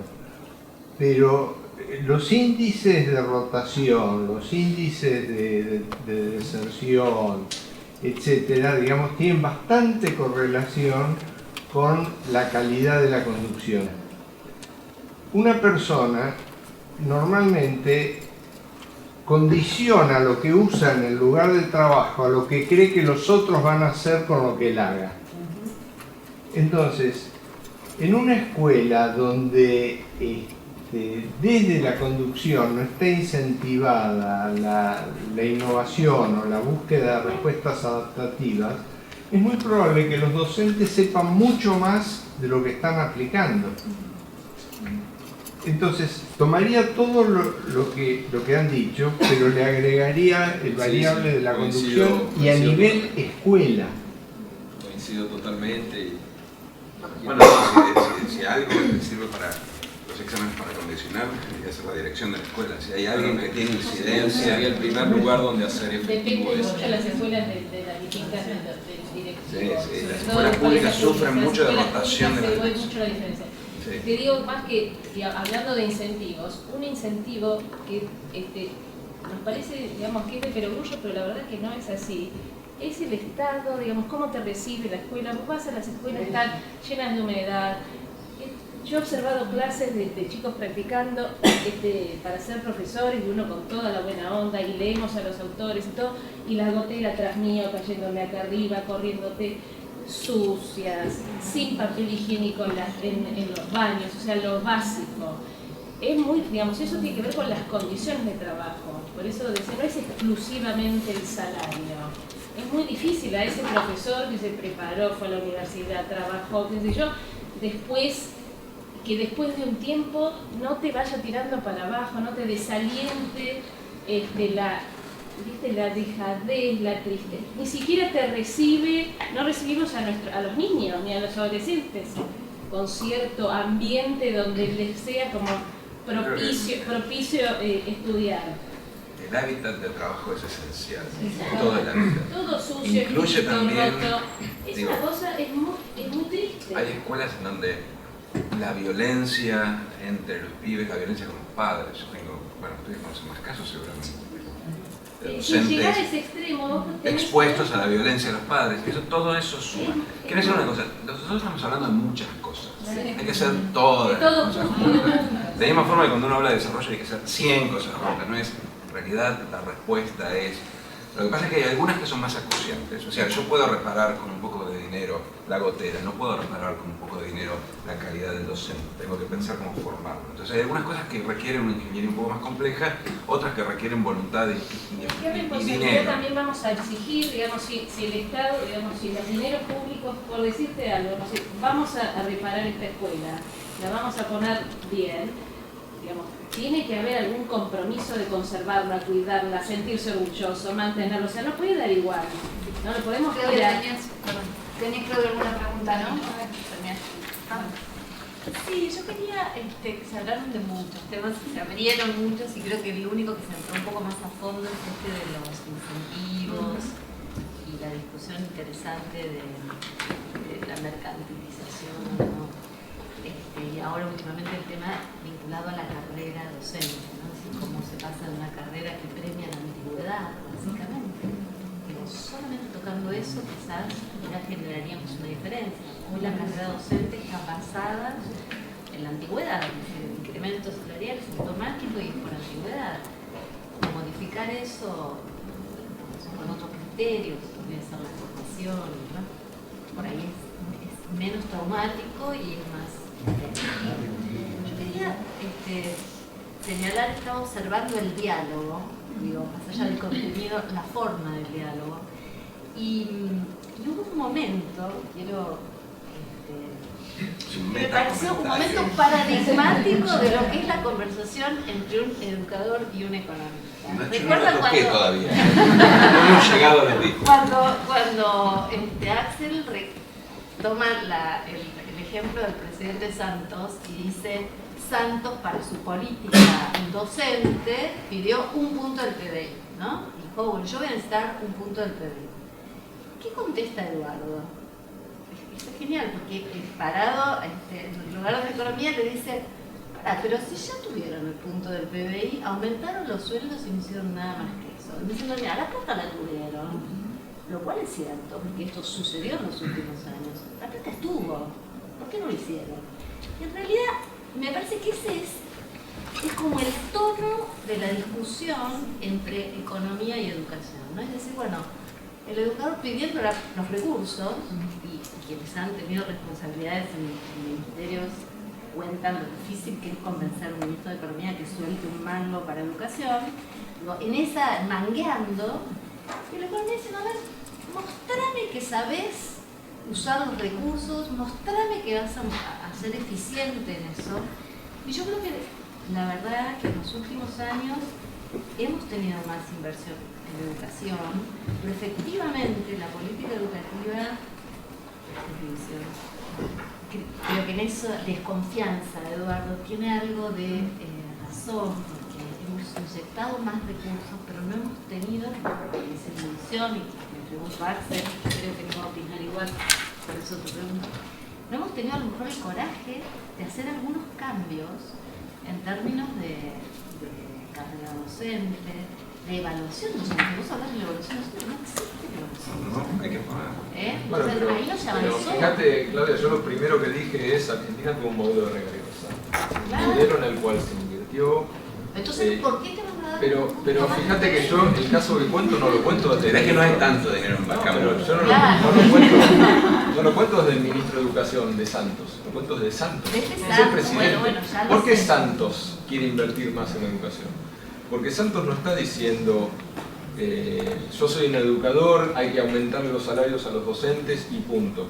Está diciendo lo mismo que digo yo y lo mismo que decimos muchos: hay que aumentar el salario junto a mejorar la calidad de la formación, seleccionar mejor y cambiar la carrera docente. Si no hacemos las dos cosas juntas, aumentar el salario es digno, es ético, pero no alcanza para reformar la educación. Y si solamente reformamos el sistema de formación, de acceso y demás, con bajos salarios no podemos tener aspirantes. Entonces son las dos cosas juntas. Argentina no lo hizo, Perú no lo hizo. ¿Por qué no lo hicimos? Porque cuando no, vos diste el porque costo político. Cuando vos diste el aumento no pediste nada a cambio. Sí, Es algo que yo ¿por qué escuché no por lo primera hicimos? vez de Axel. No, tengo que decirlo. yo lo vengo diciendo. Digo, ¿Por qué no lo hemos- hicimos? No hemos hecho ¿Por lo qué? que El costo político. Pero a ver, ¿por costo qué político el para los costo sindicatos. político que no se quiso pagar ahora se querría pagar luego? Requiere Porque otra la situación es política. mucho más desesperada. Porque hoy no vas a crecer si no mejoras la educación. No te salva nadie. Cuando vos estabas en los primeros 2000, estabas surgiendo la recuperación, el viento de cola. Cuando vos estás arriba nadie quiere tocar nada. Hoy tenés una situación desesperada. No está claro, para nada claro, cómo va a ser Argentina para vender caro su trabajo si no cambia la educación. No vamos a crecer. Vamos a ser más pobres. Perdón, Eduardo, Pero yo creo que hay un componente completo solamente lo de Eduardo. Yo creo que No, digo, esa es la razón por la que soy mínimamente positivo sobre la posibilidad de que hagan ahora lo que no hicieron. No, digo, a ver, porque eso ya es una, no es una cuestión de capacidad técnica educativa ni de existencia de recursos, sino de una decisión política. Yo creo que ese es el punto central. Yo creo que el punto central es qué liderazgo va a haber de largo plazo. Es decir, quiénes van a liderar el largo plazo, no quiénes van a liderar el corto plazo. Porque aún con la urgencia, aún con muchos resultados PISA, los algunos momentos les tengo que dar, porque si no, sí, pero yo creo que no lo van a hacer. Yo creo que es la capacidad como sociedad de reclamar y también de tener líderes que estén a la altura de ese reclamo, porque si no, no alcanza con que haya mucho la más demanda por calidad educativa, y no solo en Argentina, ha aumentado. Nosotros no lo vemos porque es una cosa paulatina, pero hay una mayor demanda por calidad educativa. En todas partes del mundo, en Latinoamérica en particular. Entre otras cosas porque no es solamente Argentina la que fracasó con el regalo y rezarse, hay kilómetros de trabajos académicos en educación, e incluso algunos de ellos por economistas, pero no todos, donde muestran que no hay correlación entre lo que vos invertís en educación y la calidad educativa. Entonces empiezan a preguntar, bueno, ¿qué pasa? ¿Es el sistema? ¿Es la forma? ¿Es el docente? Bueno, pero claramente no es tirar el dinero de un helicóptero. Entonces a partir de ese reconocimiento, que ya son 15, 20 años de evidencia, la gente se empieza a pensar, bueno, por ahí hay que tirar un poco hacia la calidad, y entonces ese debate está viniendo, es más fuerte ahora que hace 10 años. Hay que insistir con ese debate, pero ese debate está. Pero de todas formas, me parece que ahí sí viene un punto que es la economía política, es decir, ¿en qué condiciones se puede hacer? Porque así como está el liderazgo político, que es necesario, también es cierto que hay capacidades, culturas y condiciones y viabilidad. Yo creo que este tipo de cambios, muchos de los cuales implican cambiar el estatuto del docente, negociar con los sindicatos, yo creo que sería un enorme error hacerlo en condiciones de postura de guerra, como lo han hecho algunos países, especialmente Colombia, México, Perú, Ecuador, han planteado una guerra contra los sindicatos y el que tiene más poder gana, han dividido al país, hasta tienen 2 estatutos docentes, uno para los docentes viejos y otro para los nuevos. Y yo creo que el modelo a seguir es Chile. Chile lo hizo con los sindicatos. Ahora no. Brasil no reformó los estatutos docentes. No, pero digo, logró meter evaluación docente, una serie de políticas docentes. Evaluación docente no tanto, pero sí la evaluación del IDEB. Pero creo que es necesario pensar que la educación necesita no solamente las reformas, no solamente los liderazgos políticos, sino la adhesión de los docentes. Es necesario que una reforma se sienta como parte de tu trabajo, como lo que vos querés hacer. Cambiar la educación sin los docentes. Por eso, si te lo obligan, si vienen contra vos, si vos sos el culpable, es muy difícil que vos tengas ganas de ir al día siguiente a la escuela. Entonces hay que encontrar la economía política del liderazgo más empatía con la educación pública. Yendo más concreto a ese punto, de cómo enfocar la negociación con los docentes, con el sindicato docente. Yo creo que hay que hablarle al sindicato y hay que hablarle mucho más al docente. Son dos cosas distintas. Creo que el Estado le tiene que hablar al docente para generar una demanda de los docentes. Si le hablas al sindicato, el sindicato tiene un mandato muy estricto, muy circunscrito en todas partes del mundo. El docente, en cambio, es el que puede ver en qué punto los incentivos entre una potencial reforma y su propia hábitat de trabajo están alineados. Me parece que hay que tener hay que ir más allá del sindicato. Si no, contra el sindicato es muy difícil negociar nada. Había un comentario hace un rato ahí. Sí, también un poco en relación a cómo fue la historia del debate, porque a mí me entusiasmé mucho al principio. Lo que un poco quisiera señalar es que, no tomé el tiempo, pero los primeros 5 minutos creo que se tocaron temas claves. Eduardo planteaba el para qué y decía, bueno, la sociedad que le reclama, le pide al sistema educativo que hace estas cosas. Axel planteó el qué, tenemos que ir hacia un modelo de desarrollo de capacidades, de capacidades, competencias, como se le quiera llamar, pero claramente decía que hay un modelo educativo agotado, los dos lo decían, y que eso estaba en la filosofía misma de lo que se estaba planteando. Pero después empezamos a ver conductas individuales. Si le tengo que poner plata a los chicos para que vayan a la escuela, a los maestros para que trabajen un poco mejor, o sea, y todo el resto del tiempo estuvimos mucho más analizando cómo operar para hacer mejor algo que no sirve. Yo digo, me perdí 3-5 minutos tarde, podríamos tener un sistema mucho más eficiente de incentivos, un sistema mucho más eficiente de distribución del trabajo y demás, para seguir haciendo la cosa equivocada. Y creo que lo que la educación argentina está necesitando es volver a calificar bien, que nos pidan desde afuera mejor.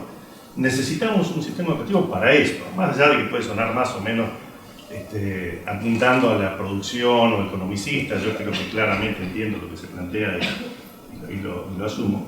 Y desde la educación decir, miren, tenemos que cambiar el modelo educativo, no podemos ir con un modelo enciclopedista.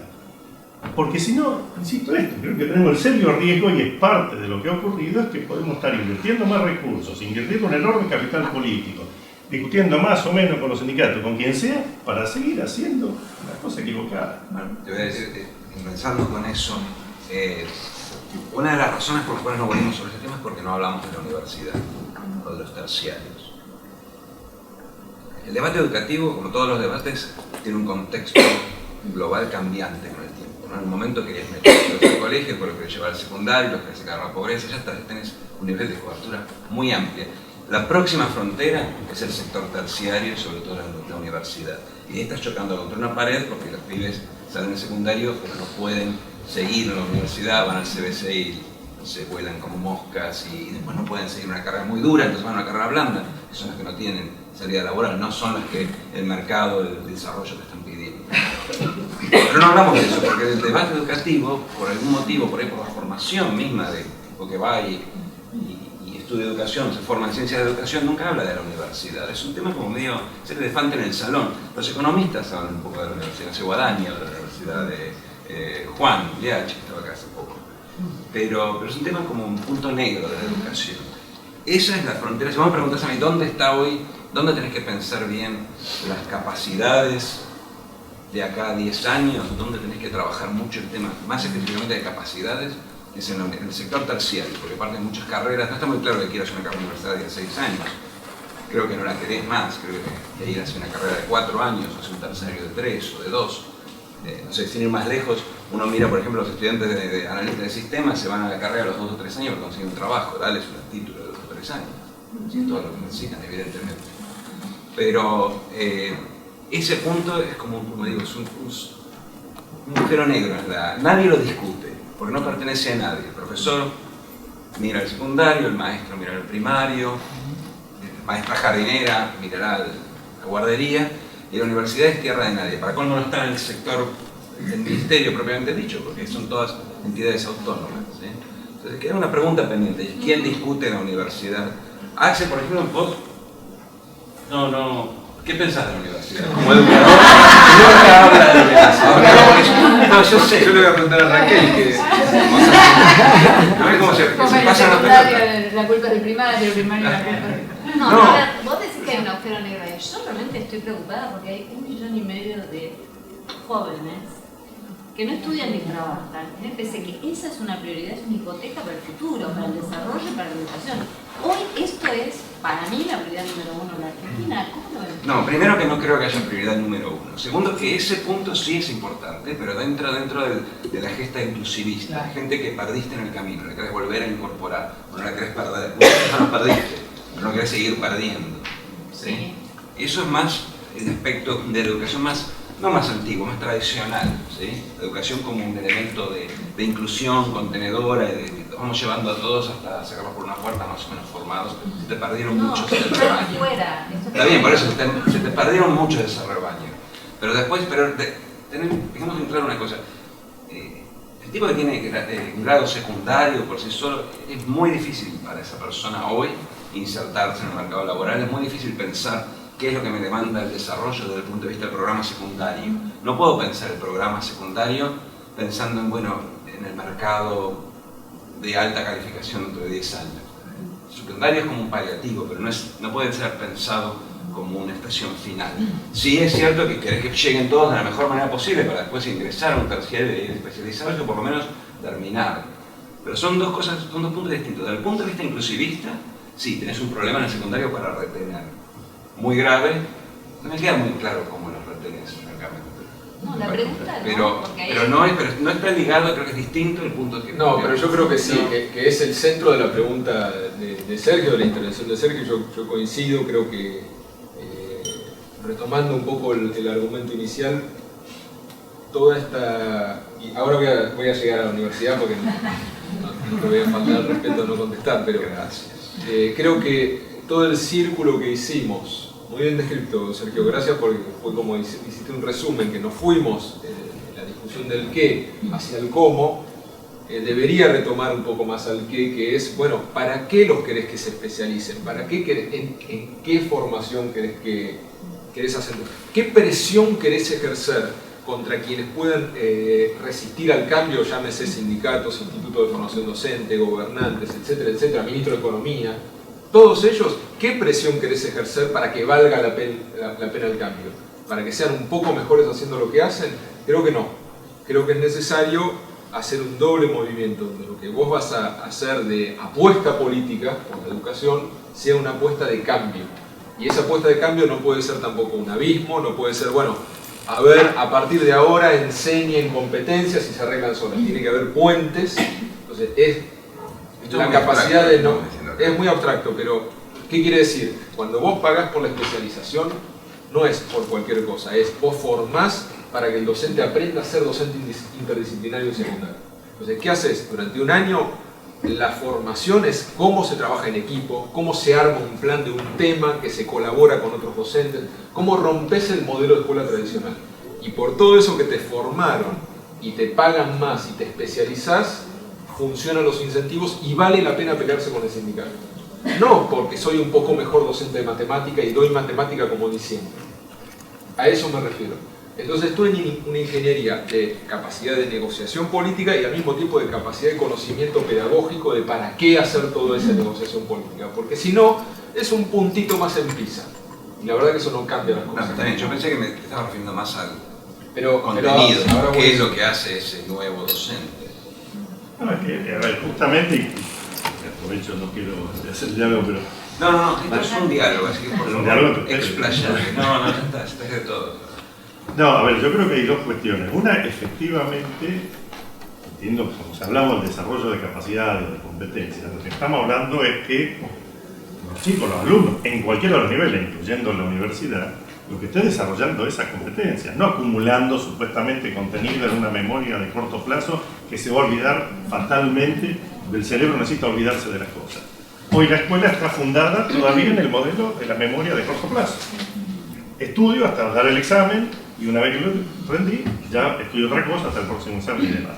Desarrolla muy pocas capacidades y después va a la universidad y entonces no entiende lo que lee o no puede resolver problemas y demás. Entonces, gran parte, y esos son los 1,5 millones de chicos que están afuera del sistema. Es la misma causa, tiene dos manifestaciones. Algunos abandonan antes, a partir de la pubertad, en distintos momentos, y otros abandonan, lograron terminar la secundaria, van a la universidad y le va mal. Pero en ambos casos están reflejando procesos formativos muy pobres en relación con la demanda que tiene el mundo del conocimiento actual. Entonces este es un problema. El otro problema, pero no quiero entrar a polemizar con la economía neoclásica, podría estar el otro Liachi. No Juan, sino Lucas, porque creo que varias cosas de las que vos planteaste supone que nuestros comportamientos son racionales y en base a ecuaciones de costo-beneficio, de costo-oportunidad. Cuando está bastante demostrado que el ser humano se maneja emocionalmente. Hoy la escuela es un espacio de enorme insatisfacción. Docentes y alumnos, la violencia que ustedes planteaban antes, tiene que ver con esa insatisfacción. Y esa insatisfacción tiene que ver con el modelo pedagógico. El sinsentido que decía antes Axel, tiene que ver con esa insatisfacción. El fracaso tiene finalmente producto y consecuencias de esa insatisfacción. Es decir, y causa, perdón. O sea, permanentemente estamos rondando en eso. Yo creo que todo eso tiene que ver con ese modelo pedagógico que lleva 100 años o más. Y entonces, en la escuela primaria se pudo ir superando, la escuela secundaria sigue todavía con ese ADN que no logra sacarlo, y la universidad, por supuesto, también. En ese sentido, por ahí suena muy simplista, pero es el mismo hilo conductor conceptual el que estructura todo el sistema educativo y que está generando estos problemas. Entonces, por eso sí, me parece que la llave está en lo que ustedes mismos plantearon. Una sociedad que le reclama a la escuela, miren, ya no puede seguir, porque eso sirvió para el siglo XIX, para el siglo XX, ya no sirve. Y una escuela que dice, mire, ya no podemos seguir con el modelo enciclopedista, pasemos modelo de otro tipo. El problema es que eso implica una recalificación docente aún más profunda. Pero mucho más fácil. Cuando haya sentido, y no quiero que no hablo más, digo, hay experiencias que donde hay ese sentido, es mucho más fácil el diálogo con el sindicato, con los docentes, hace falta menos cosas espectaculares de cambio. Sí, algo que dijo la compañera antes, sí, hay que formar equipos en las escuelas, no pueden tener todo desparramado por ahí, digo, hay 2 o 3 cosas, pero aún eso, justamente, porque no es quitarle derechos a los docentes. Acá estamos partiendo de que toda reforma implica quitarle derechos, cuando en realidad, ¿qué estamos diciendo? Mira, hay que agrupar la gente de trabajo, digo, no es tan complicado. No, lo que digo es, igual necesitas un cambio programático en el secundario, estás hablando de otro programa. No, estoy de acuerdo, lo que pasa es que... No necesariamente, pero otro currículum no, pero no quiero... No, pero digamos, la organización de la planilla horaria debería ser distinta. No necesariamente. El cambio pasa por acá, por los papeles. Vamos a hacer otro diálogo sobre ese punto. Temático. Bueno, quiero decir que Sergio va a estar en la próxima charla del ciclo para directores, así que podemos seguirla ahí. Podemos venir todos ahora, el 2 de septiembre. Ya, vamos a ir cerrando. ¿Sí? ¿Algún comentario a partir de lo que se planteaba? Hay muchos, pero ya lo vamos a decir. No, yo sobre el tema universitario sería, ahora me ganó el reloj y lamentablemente quiero contar una anécdota que sirve solamente para conectar y decir algo. Hay un profesor en Salta, alguno lo conocerá, que se llama Daniel Córdoba. Es un profesor de física. Es un profesor de física que empezó a dar un curso voluntario los sábados a la mañana en la Universidad de Salta de física. Y se empezaron a inscribir los chicos, no tienen ninguna obligación de hacerlo, los chicos de escuela secundaria empiezan a... Y tiene, no sé, 300 alumnos, van todos los sábados, están apasionados por la física. El Instituto Balseiro tiene una sobredemanda de salteños. Salta está sobrerepresentando todas las carreras de física del país y del mundo, porque los está mandando al exterior, por un docente que los apasionó por la física. Si logramos multiplicar ese efecto con directivos de escuela, bueno, me parece que ahí está también cómo logramos generar eso en las escuelas populares, cómo generamos, que haya un núcleo distinto de trabajo pedagógico. Ahí vamos a generar una ruptura muy importante de quienes van a la universidad. Creo mucho más en esa capacidad que, por ejemplo, en los exámenes de ingreso. Creo que aguantaría mucho más riesgo político a lograr cambiar docentes para que logren formar a los chicos y capital político para poner un examen de ingreso que eleve sistémicamente lo que estudian los chicos. Igual un comentario al paso, vos mencionaste el Balseiro, que es la única universidad... Por eso lo mencioné, porque tiene examen de ingreso. Exactamente. Pero llegan los chicos porque hay algo que los motiva. Si no, es el que tiene mejor estatus socioeconómico, solamente. Eso del maestro que solo cambia una provincia me gustó. Es decir, todas las grandes escuelas que conozco en la Argentina fueron hechos por emprendedores educativos, empezando por las maestras sarmientinas, que después fueron copiadas por otras. Entonces, ¿qué tal si en vez de pensar en reformas educativas globales, empezamos a pensar en promover emprendedores educativos que hagan experimentos interesantes que después puedan ser replicados? Yo creo que hay que pensar mucho de eso. No son una cosa o la otra, pero Entonces este comentario viene bien para cerrar. Muchas de las últimas intervenciones hablaban de 2 actores y que eran 2 elementos que no aparecían explícitamente, pero es la voluntad política y la demanda social, ¿no? Parece que esas 2 cuestiones también tienen que entrar en la discusión. Y me quedaba con esta idea de, hablando a veces de cambios muy de sistema y experiencias docentes individuales muy malas o muy buenas al revés, ¿no? Entonces, ¿cómo está jugando quizás esa distancia entre lo que propone el sistema y lo que puede hacer la escuela? Bueno, creo que ha sido un buen ejercicio, ¿no? Para todos. Les agradecemos mucho a todos.